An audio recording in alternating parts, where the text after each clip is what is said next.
Welcome, everyone, to another episode of CPAC Live. We have a great show for you today. We're going to be joined in just a few minutes by leader Kevin McCarthy, who leads the great Republican conference in the House of Representatives and is on a quest to take back the majority in the House of Representatives from this person called Nancy Pelosi. You might have heard of her. She's now for taking down all the statues of Christopher Columbus, an amazing thing to see.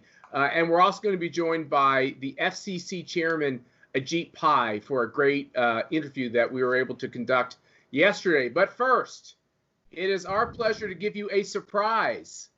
Women on the bus, conservative women on the bus, women for Trump. Matt Schlapp, who are you there with? Hi, baby. I miss you terribly. I miss you too. Yeah, I'm here with my sisters, Katrina Pearson. Hi, Katrina. Hi, Pam Bondi and Penny Nance. Hi, guys. And I have one of your daughters with us, Alyssa, who's been a great help throughout this whole process. So we're having a great time talking about statues. We just stopped at a memorial, Abraham Lincoln statue. And really, it was just spectacular to be there. But we're going to head out to the MAGA Moms meetup today and hang out with the wonderful women of Wisconsin. That's awesome. And I saw yesterday you actually stopped off at a grotto, too. Remember, they're not just going after statues of Abraham Lincoln. They actually think all the saints at the church should be ripped down. Right. Well, Pam Bondi can tell you about the holy water experience. Mercy for all of us. We all were blessed by your wife with holy water. So it was beautiful. And the church on Holy Hill was beautiful. And all the incredible statues there that are still standing in Wisconsin. Hey, Pam, are we going to win Florida? We're going to win Florida. And I'm headed from here to Jacksonville tomorrow morning. We're hosting a small event with the VP and very excited to get the convention. I'm on the host committee. And we're going to have a great in Jacksonville, seeing everybody there. And we're going to win Florida. Hey, Penny, were you pretty excited that the Supreme Court said that the war on nuns should stop, and if you don't want to pay for abortions and contraception, you shouldn't have to?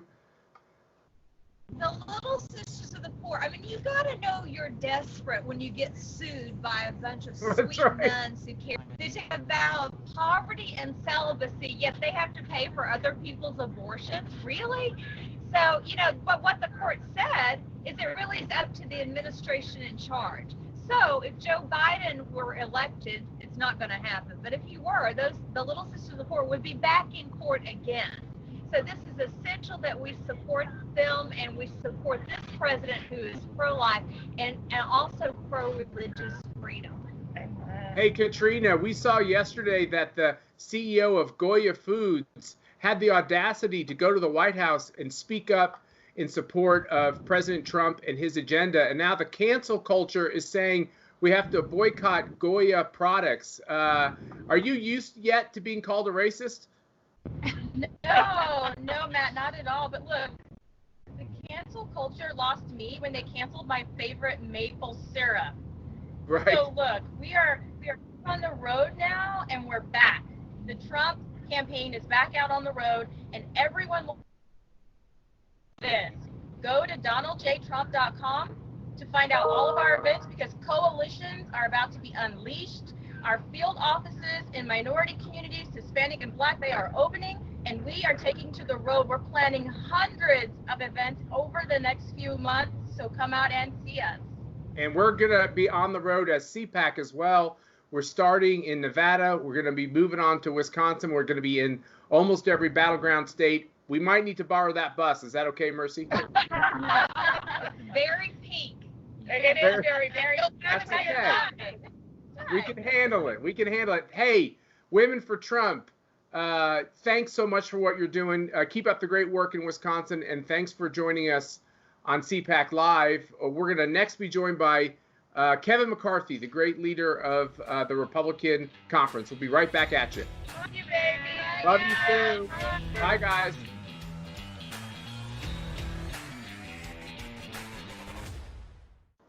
Wow, how great to hear from the Women for Trump on that big pink bus heading around Wisconsin, stopping at every statue they can possibly stop on.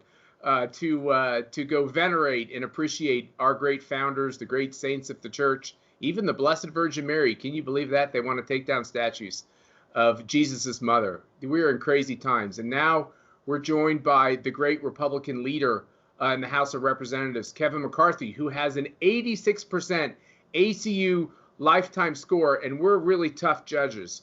Leader McCarthy, thanks for being with us today. Thanks for having me. I appreciate it. You know, I'm very worried because the Constitution actually prescribes the fact that we have to have a presidential election every 4 years. Somehow the Democrats are trying to find every excuse imaginable to almost basically cancel the election, cancel in-person voting. Tell us about what's happening in your quest, not only to get Donald Trump reelected, but to take that gavel away from Nancy Pelosi.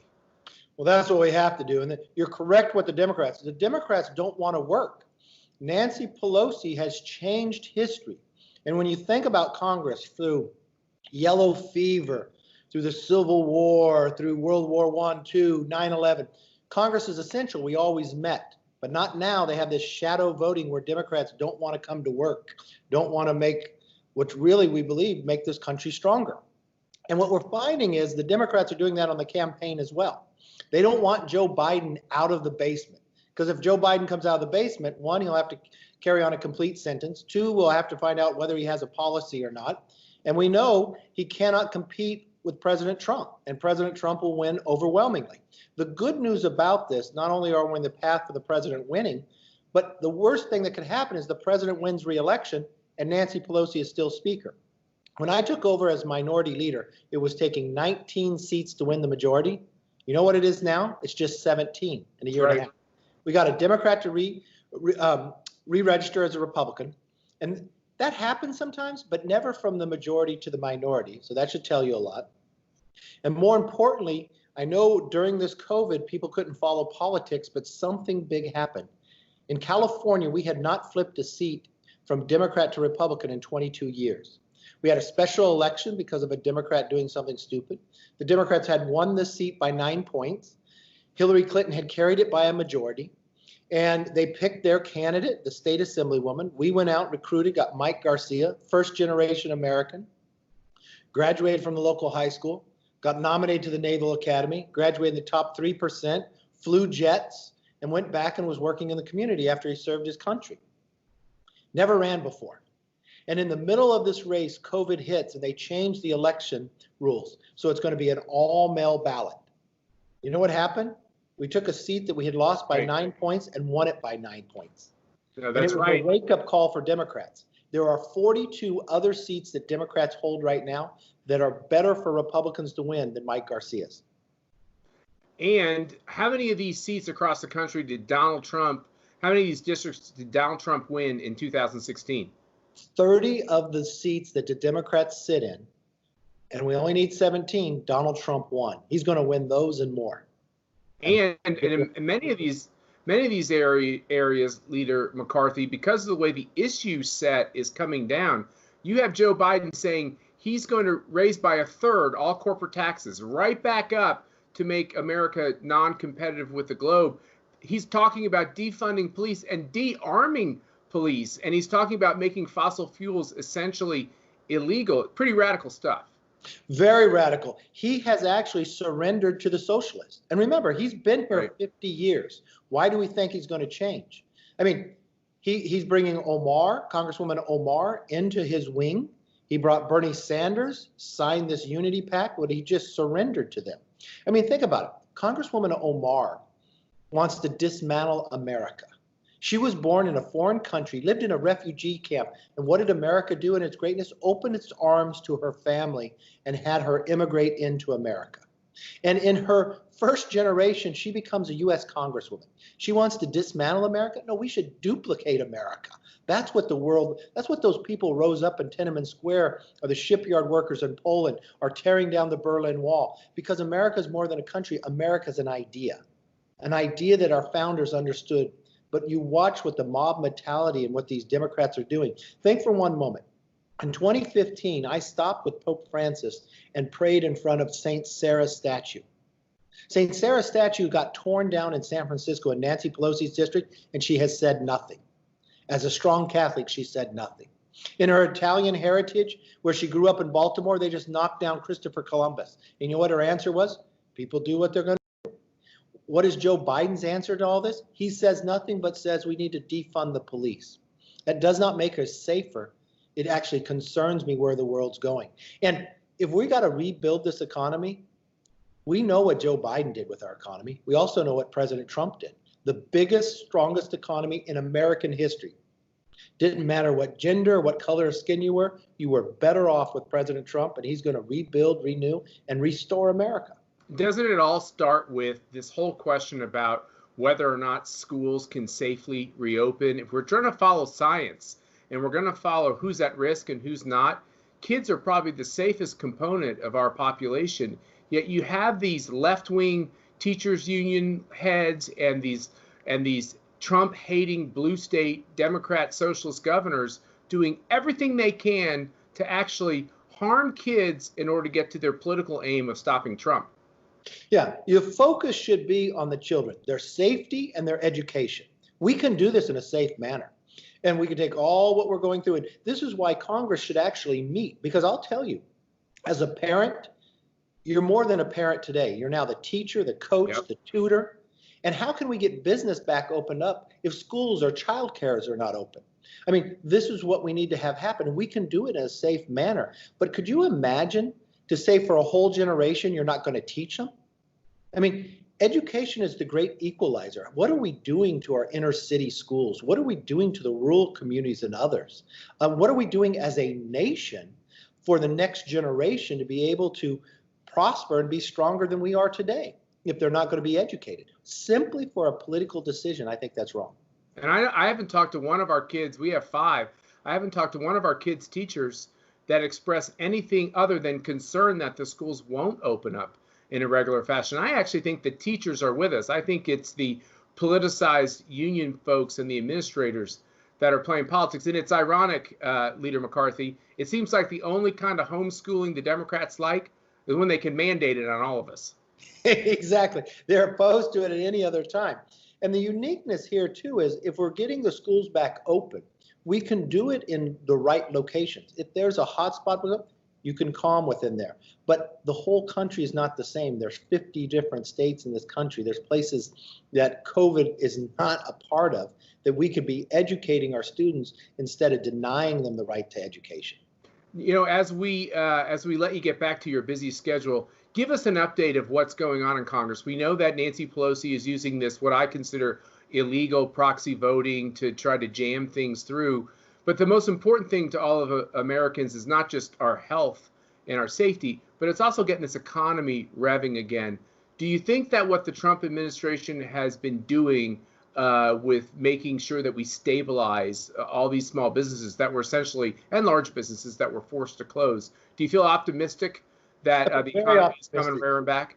Well, if you just look back to the last 2 months of the jobs report, we've never created those many jobs in 2 months in the history of the world, of America. Never been able to do it. More than 7 million jobs. And we were going to keep growing with that to rebuild it. But the real question is those small businesses that employ so many people, they were hurt when government shut down. But the Trump administration, working with the Republicans in the House, we created the PPP program that gave them the bridge money and the grant to sustain themselves. But while we were doing that, remember Nancy Pelosi came in and stopped the bill, so businesses were hurt. When that program was so popular and we had used all the money we need to replenish it, we set it way in advance. She held it up. Remember, she got by her special ice cream and said no in her refrigerator. And how many more businesses and how many more people got laid off by that? In just those 2 instances.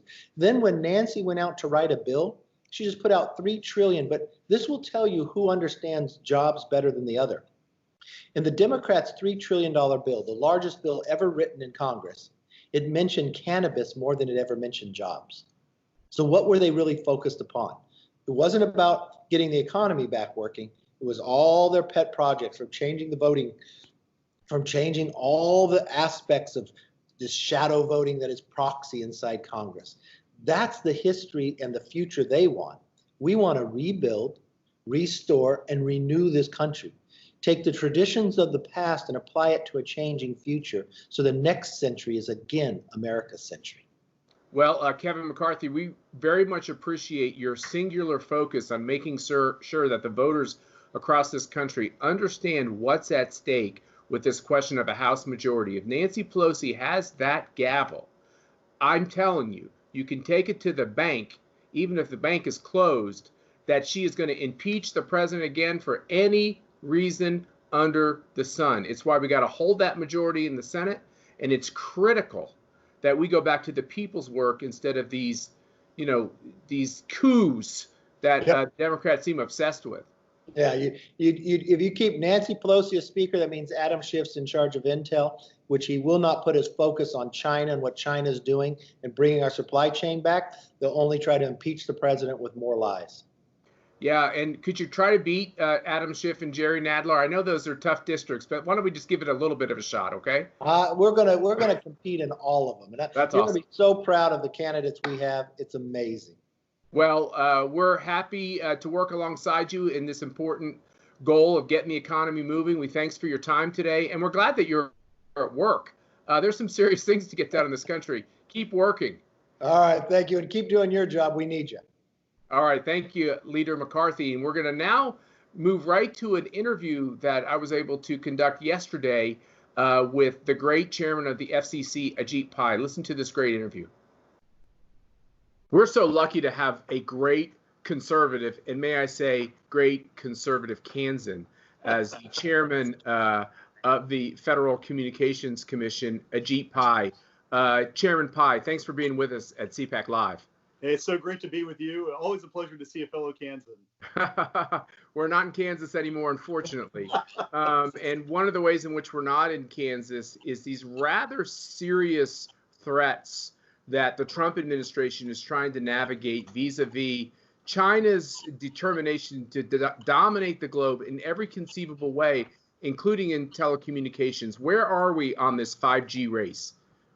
A good question. So 5G is the next generation of wireless connectivity. I've made it a priority, as has the entire administration, to make sure that America leads the way in the development and deployment of these new technologies, not just because it means more jobs and more economic growth, more innovation here in the US, but also because we are in a geopolitical battle, if you will, with the Chinese Communist Party. China sees the advantage that America had with respect to 4G LTE, and they want to seize that advantage in 5G and other technologies. And so we're pushing ahead very far, very fast in order to make sure that all of that innovation happens on our shores. And that's not a given. Unfortunately, China and other countries are very determined as well. They've cleared out a lot of the roadblocks. They're investing a lot of money. And so we need to make sure that the FCC, the entire US government, puts the building blocks in place for innovators and entrepreneurs to succeed here. Are we at a disadvantage in our diffuse government? We believe in states' rights and localities. We're not communist. We're not centralized. Not every decision comes out of Washington, D.C., although it seems like the other side seems to want everything to come out of Washington, D.C. Does China have the advantage because they're so centralized, they're totalitarian, they're communist? Is it inevitable that they'll beat us because of this idea that they can just press go and make it happen? I don't think so. I do believe in America in its spirit of innovation, and I think that is ultimately our ace card. But I will say that there are advantages that the Chinese Communist Party can have, and the first and foremost one is the one you pointed out. They can simply dictate that infrastructure deployment policies are going to be X, and it shall be X everywhere from Beijing all the way to Tibet. And unlike here, where we have a federal system, of course, we've got federal regulations, state regulations, local regulations, and even tribal regulations. There, they can have a one-size-fits-all regulatory model. And although we don't like the democratic aspects or the non-democratic aspects of that, it does give a lot more certainty. There's a lot less litigation and uncertainty over how the rules are going to be applied. And so here in the United States, for example, with 5G, it's going to involve the deployment of not just the big cell towers, the 200-foot towers that most people know, but small cells, very small infrastructure that's relatively inconspicuous, can fit on the side of an office building and the like, and provide that connectivity. But we need to make sure that if you're deploying a small cell, you don't have to jump through those same federal, state, local, and tribal hoops that you would for big cells. We need to make sure that streamlining happens in order to give companies here just as strong an incentive to invest as they would have in China. And that's one of the concerns I would have. But I would say the other one is also that in the United States, federal agencies hold the bulk of the very usable spectrum for 5G. The Department of Defense, Department of Transportation, and others have a lot of that spectrum. It's very difficult for the FCC in many cases to make that spectrum available for 5G innovators on the commercial side. In China, of course, the sky's the limit. It's much more, it's easy for a centralized planner to simply say, okay, we're going to make this block of spectrum available. So those are two advantages China does have. But at the end of the day, I do think that America's determination and our spirit of entrepreneurship will carry us forward. So when it comes to these questions of trying to push through, whether it's making sure that we can implement these new 5G policies, it's been the president's approach, the Trump administration's approach, you as an appointee of President Trump, to revisit our relationship and professional relationship with the communist government in China. And the FCC took a dramatic step in the last few days and weeks when it comes to these Chinese Communist Party controlled entities, which they try to market to the world as private corporations. Corporations like Huawei and ZTE. Tell our CPAC community why that action was so important. It's so important because of the threat that we face. And let us be clear about this. The Chinese Communist Party is a uniquely malign force in the world, as well as against its own citizens. And one of the ways they exert this malign force is through its national intelligence law. China has a law, the National Intelligence Law, that requires any company subject to its jurisdiction to comply with requests from the Chinese intelligence services, companies like Huawei and ZTE, for example. Now, the problem is that Huawei and ZTE don't operate just within China. They're providing network equipment and services everywhere in the world, including here in the United States, which I'll get to in a second. And so one of the things that we looked at about a year ago and finalized just last week, as you pointed out, was whether or not Huawei and ZTE in particular should be the recipients of funds through our Universal Service Fund program. This is the Universal Service Fund is an $8 billion annual fund that the FCC oversees. It distributes money to US-based telecom carriers to build out broadband and other advanced services. And one of the things I said was, well, it doesn't make any sense for us to distribute this money and then for the US telecom carriers to spend it on untrustworthy Chinese equipment manufacturers. And that's one of the things we looked at. We looked at all the evidence from the intelligence community, the national security agencies. We even heard from Huawei and ZTE themselves. And at the end, what we concluded last week was that these companies pose too big a risk when they're putting this network equipment in that could monitor us, surveil us, insert malware, facilitate the theft of intellectual property. These are too big of a risk, risks for us to take.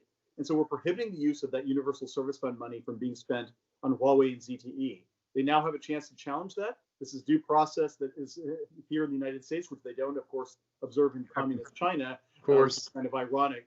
But at the end of the day, my bottom line is that I cannot and will not oversee a system in which taxpayer funds are being used to compromise America's national security. This is not just a question of, spending a few bucks on a router and forgetting about it. This is going to underlie everything from our healthcare system to transportation, manufacturing to agriculture. We cannot take a risk and hope for the best here.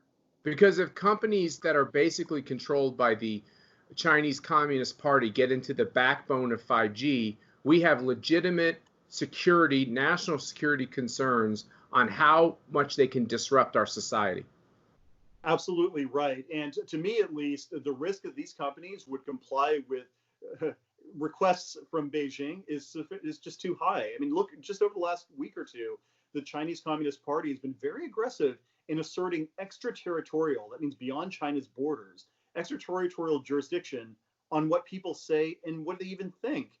We've seen it over the last couple of months, censoring WeChat users in Canada from talking about the anti-democratic forces in Hong Kong. Just today, actually, I saw a clip online about a UK Minister of Parliament asking Huawei executives in the UK, you say you're free to express your opinion? And the answer was yes. And the minister asked him, well, okay, what do you think of the Hong Kong security law that just passed? And the guy suddenly says, well, I'm just a telecom executive. I don't have an opinion.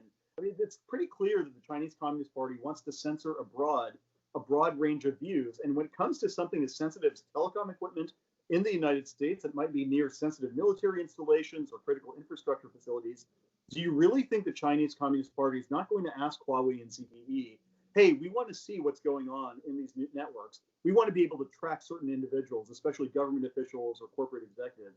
That's something that we just cannot risk in this country.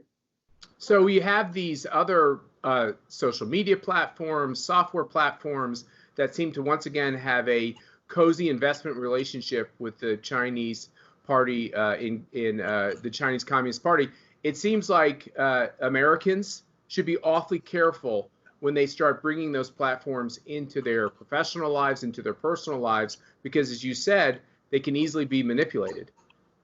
Absolutely right. And I understand that some of these platforms might be very popular, things like TikTok, for example, and that young people in particular will tend to use a platform because it's popular and available. They don't think about the security aspects of it. But one of the things that I know Secretary Pompeo has talked about is whether or not these platforms are indeed secure. The SEC doesn't necessarily have jurisdiction over these types of issues. That might be a different agency. But what I will say is it's notable that the government of India, one of the largest market outside of China, has already taken interim action. About a week ago, they issued an order banning TikTok and 58 other Chinese-based mobile applications from the country because, as they found, the government of India found, they compromised the security of the Indian nation. They were obviously taking Indian consumers' data and potentially misusing it, a bunch of other threats. And so I think this is a growing concern, not just here in the United States, but around the world.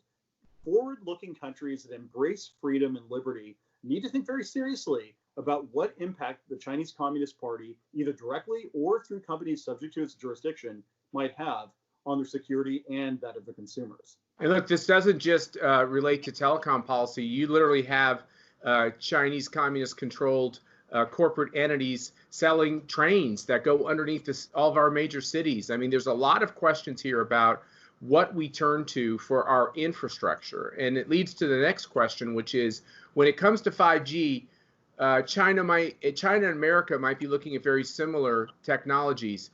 Because we're innovative, because we have great places like Silicon Valley and Boston and other centers of innovation, are there new ways to think about 5G and the next iteration of 5G?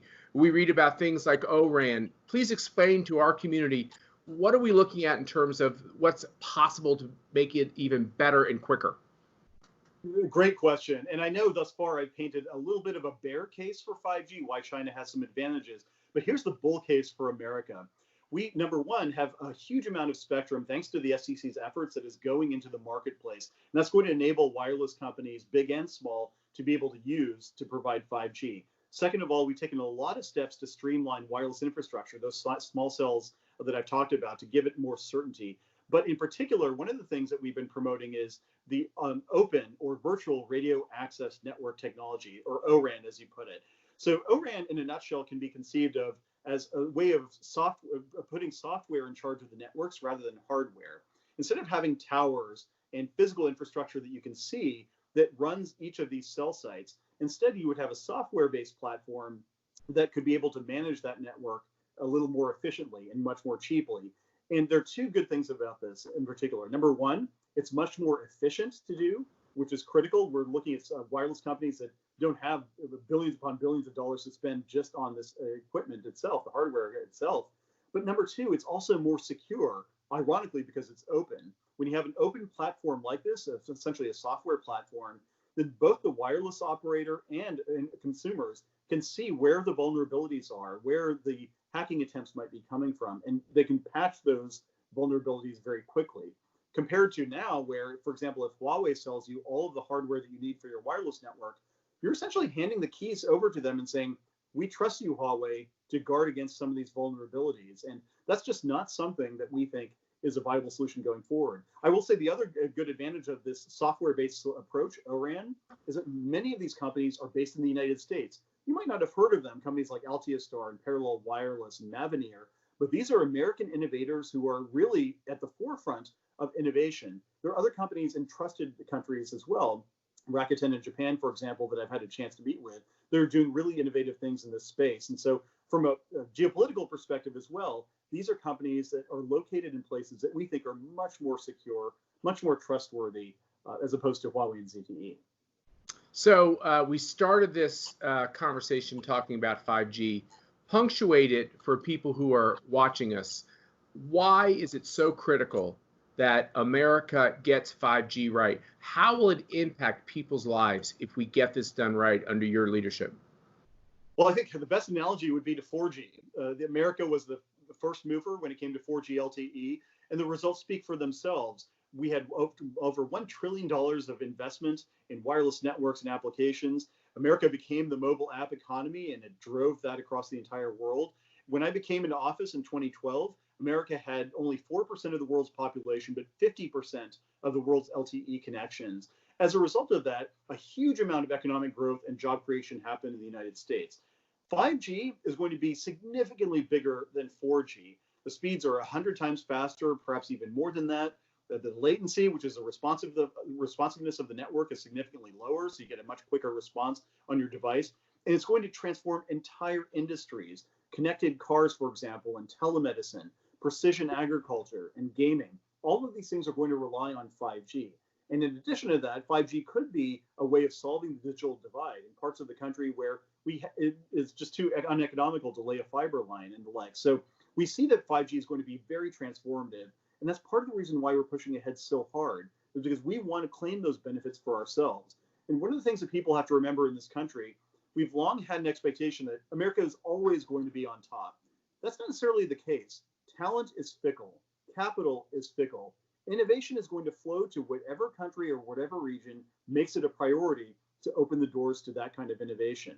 If that's the United States, fantastic. We'll be able to claim those benefits. But if it's not, if China, for example, seizes the first advantage, then over time, over decades potentially, they are going to be the ones determining how this new internet economy develops. They're going to be the ones getting all of these great new startups, all of the new Silicon Valleys of the world, and all the Googles and whatnot. We don't want that to happen. And so both from a consumer perspective and from the perspective of a country, we need to make sure that America leads the way. And so long as I draw breath at the FCC, you've got my word. But that's the ethos that I'm going to bring to the job. Well, they've accused you of breaking the internet. I've been on my phone all morning. It's working pretty well, Ajit. And we know that if we don't get the 5G race, if we're not leading the 5G race, it's like putting a close sign on America for business. And the other thing, I think, I want to see if Mrs. Pai and Mr. Schlapp also agree on the fact that as much as we love the fact that we have these phones and laptops and everything else, Mr. Schlapp would like to get the Schlapp children back in school. Does Mrs. Pai agree with that? Yeah, we've become erstwhile homeschoolers the last several months, and it's been a challenge, I've got to say. And the first week I was joking to my wife, we thought, oh, they'll be learning calculus by the end of the second week, and now it's just get through the day, survive. So I have definite respect for those educators out there who handle 30 unruly kids in a setting like that. It's a challenge, and hopefully our kids are going to be up to it this fall too. Yeah, well, I think that would make for a lot of family harmony over at the Schlapp residence, and we really do appreciate. You've been very bold as the chairman of the FCC. This hasn't been a time when you've kind of laid down and done careful things. You've done really remarkable things, and the commission as a whole.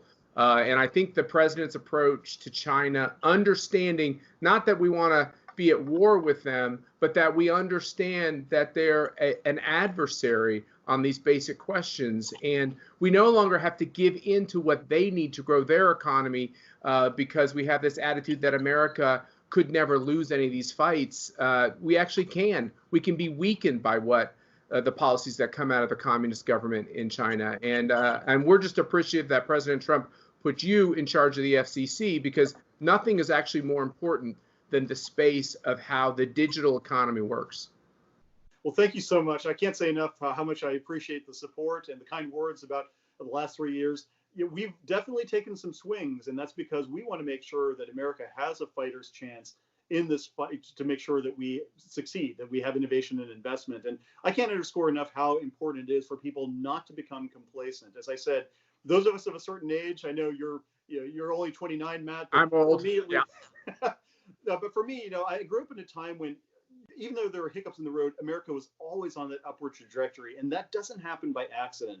It only happens with leadership. And that means you've got to make some tough choices. That's right. Yeah, and that's one of the reasons why I've been so aggressive on 5G closing the digital divide and some of these other initiatives, because we don't have time to sit on our laurels and think about how great things were over the past several decades for America. We've got to think about how great things need to be for our kids in the future decades, and that's not going to happen unless we make the right choices right now. Ajit Pai, Chairman of the FCC, thanks for being with us on CPAC Live, and thanks for all the work you're doing. Pleasure. Thank you.